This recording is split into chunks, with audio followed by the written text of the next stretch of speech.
जाबिर मौज़म का एक ख़त जो है वो सामने आया था, जिसमें उन्होंने ईरानी अवाम को मुखातब करते हुए कहा था कि उनको इस माहदे के बारे में बिल्कुल जो है वो इससे इत्तफ़ाक़ नहीं करते थे, एग्री नहीं करते थे। ये माहदा बुनियादी तौर पे इसराइल की शिकस्त है, उसके अज़ाइम की शिकस्त है। लुबनान को लेके एक बहुत बड़ा जो है वो इशू ऐसा पैदा हो चुका है जो इस माहदे के हवाले से बहुत ज़्यादा एक ख़तरा जो है वो तस्वर किया जा रहा है और इसी मसले को लेकर अमरीका और इसराइल के दरमियान अच्छी खासी कशीदगी पैदा हो चुकी है।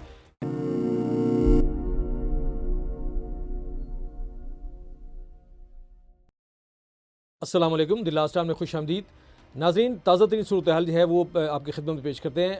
ईरान और अमेरिका के दरमियान मुआहदा जो है उस पर जो सिग्नेचर के बाद जो तकरीब होनी थी वो स्विट्ज़रलैंड में वो मुलतवी कर दी गई है और इसने पूरी दुनिया को यानी कि आलमी मीडिया को भी और पूरी दुनिया के जो ममालिक जो कंसर्निंग थे उनके अंदर जो एक तशवीश की लहर दुला दी है कि आखिर ऐसे क्या मामला हुए कि ये मुआहदा जो है उसकी जो तकरीब थी उसको मनसूख करना पड़ा है। तो उसके तीन वजूहत है जो आपके सामने पेश करेंगे और उसके बाद की सिचुएशन जो है उसके ऊपर भी जो है वो बात करेंगे। पहला पॉइंट ये है कि ये माहदा ईरानी जो क़यादत है उसके बारे में जब जाबिर मौज़म का एक ख़त जो है वो सामने आया था, जिसमें उन्होंने ईरानी अवाम को मुखातब करते हुए कहा था कि उनको इस माहदे के बारे में बिल्कुल जो है वो इससे इत्तफ़ाक़ नहीं करते थे, एग्री नहीं करते थे। लेकिन डॉक्टर मसूद पुज़ेशकियान जो ईरानी सदर हैं और सुप्रीम नेशनल जो कौंसिल है उसने बाकायदा यकीन दहानी कराई कि जैसे हमने मैदानी जंग में जो है वो अमरीका को शिकस्त दी, इसी तरह मज़ाकरात की टेबल पर भी इस माहदे के हवाले से जो है वो फतह जो है इंशाअल्लाह ईरानी कौम को जो है वो पेश की जाएगी। तो उनकी इस यकीन दहानी के बाद वो कहते हैं कि मैंने उनसे इत्तफ़ाक़ किया और उन पर जो है वो एतमाद किया। ये मौक़िफ़ सामने आने के बाद ईरानी अवाम के अंदर जो है एक बड़ा इज़्तिराब पैदा हुआ और इस माहदे को लेके बहुत ज़्यादा तशवीश जो है पैदा हो चुकी है। दूसरा माहदा ईरानी क़यादत ये नहीं चाहती थी कि इस मुहर्रम और रमज़ान के अंदर ऐसा माहदा या मुआनका या वो किया जाए जो पूरी दुनिया के अंदर जो है वो एक मैसेज के तौर पे जाए। और तीसरा ये था कि डॉक्टर कॉलीबाफ जो हैं उनका एक ट्वीट सामने आया जिसमें उन्होंने ये कहा था कि इस माहदे से कबल जो है वो जब ये शुरू होना था, इसमें नेगोशिएशन जब शुरू होनी थी तो दो हमारी प्री कंडीशंस थी। एक ये थी कि ईरान के $25 अरब जो है वो वापस किए जाए, जो मुंजमद असासे थे वो वापस किए जाए, वो पूरे का पूरा 25 अरब। और दूसरा ये था कि लुबनान में जंगबंदी। लेकिन ये दोनों प्री कंडीशन जो है अमेरिका पूरी नहीं कर सका, जिसकी वजह से एक ये पॉइंट भी है जो इस तकरीब के मौखर होने का बायस बना है। अब उसके बाद सूरत हाल ये कि लुबनान को लेके एक बहुत बड़ा जो है वो इशू ऐसा पैदा हो चुका है जो इस माहदे के हवाले से बहुत ज़्यादा एक ख़तरा जो है वो तस्वर किया जा रहा है और वो है इसराइल का इस अमन माहदे को जो है वो कबूल न करना।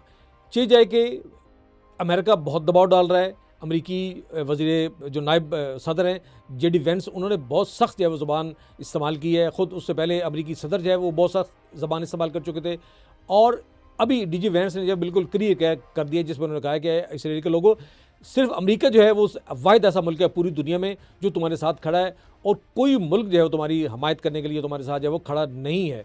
इसलिए इसकी कदर करो।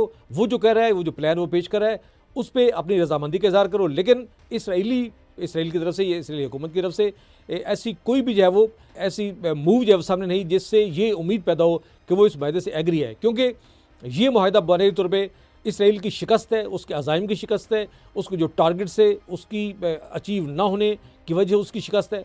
तो वो इस शिकस्त को कभी भी कबूल करने के लिए तैयार नहीं है। इसराइली मीडिया के अंदर, ख़ुद इसराइली अवाम के अंदर जो वो बहुत ज़्यादा एक खौफ है और बहुत ज़्यादा गम व गुस्सा की कैफियत है। लिहाजा वो इस माहदे को कबूल करने से इनकारी हैं। उसके नतीजे में ये हुआ कि उन्होंने जो पिछली रात जो गुजरी है, जुम्मे की जो रात थी, जुम्मे और हफ्ते की दरमियानी रात, उसने जनूबी लुबनान पर शदीद हमला किया जिसमें 48 के करीब जो है वो लुबनानी के जो है वो लुबनानी शहरियों के शहीद होने की जो है वो इत्तलात हैं। लेकिन उससे पहले हिजबुल्लाह ने इसराइली जो फ़ौज आगे बढ़ रही थी उसकी पेशकदमी को रोका है और बड़ा ज़बरदस्त हमले किया एक पूरी बटालियन के ऊपर, जिसमें उनकी 6 जो है वो फ़ौजी मरे हैं, जिसमें एक जो है वो कमांडर कर्नल लेवल का सतह का जब अफसर भी शामिल है। बाकी 5 जो है वो फ़ौजी आम फ़ौजी हैं और इसके अलावा कुछ जो है वो ज़ख्मियों की तादाद भी है काफ़ी सारी। तो इसको लेके जो है वो लुबनान पर हमला किया गया है। लेकिन उसके फौरी बाद जो है अमेरिका ने इंटरप्ट किया और ये जंगबंदी माहदा हो चुका है। लेकिन अभी तक जो इतलात आ रही है वो यही आ रही हैं कि इसराइल वक्फे से मुख्तलिफ़ इलाकों के ऊपर जो है वो इस तरह की बम्बारमेंट जारी रखे हुए है और मुकम्मल इस माहदे के ऊपर जो है वो अमलदारी नहीं कर रहा और उसको जो है वो मान नहीं रहा।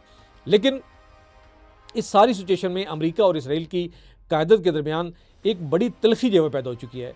और उसके बावजूद मना करने के अमरीकी क़यादत के बावजूद मना करने के इसराइली वज़ीर-ए-आज़म या उसके जो वज़रा हैं वो बहुत सख्त बयानात दे रहे हैं, जिससे ये जो आग है इस खत्ते के अंदर लगी उसको दोबारा जो है उसके ऊपर तेल डालने के मुतरादिफ है। और इसी मसले को लेकर अमेरिका और इसराइल के दरमियान अच्छी खासी कशीदगी पैदा हो चुकी है। अमेरिका ने इसराइल पर वाज़ेह कर दिया कि वो कोई ऐसा बयान जारी नहीं करेगा जिससे इस इलाके के अंदर कशीदगी को मज़ीद हवा मिले। लेकिन इसराइली क़यादत, इसराइली वज़ीर-ए-आज़म और उसके वज़रा जो हैं वो अमेरिका का ये जो हुक्म है या उसकी जो तजवीज़ है उसको मानने के लिए बिल्कुल तैयार नहीं है। और हालात जो है वो बहुत ज़्यादा ख़राबी की तरफ जो है वो जाते दिखाई दे रहे हैं। अब ये अमेरिका की ज़िम्मेदारी है कि वो एक ऐसा मुल्क जो उसको खींच के इस जंग के अंदर लाया है, अब वो उसकी बात मानने के लिए तैयार नहीं है। तो जब वो बात मानने के लिए तैयार नहीं है तो अमेरिका उसके बारे में क्या रद्द-ए-अमल इख्तियार करता है, उसके बारे में क्या एक्शन लेता है और कैसे इस मुआहदे को बचा पाता है। मुझे इजाज़त दीजिए। अल्लाह हाफ़िज़।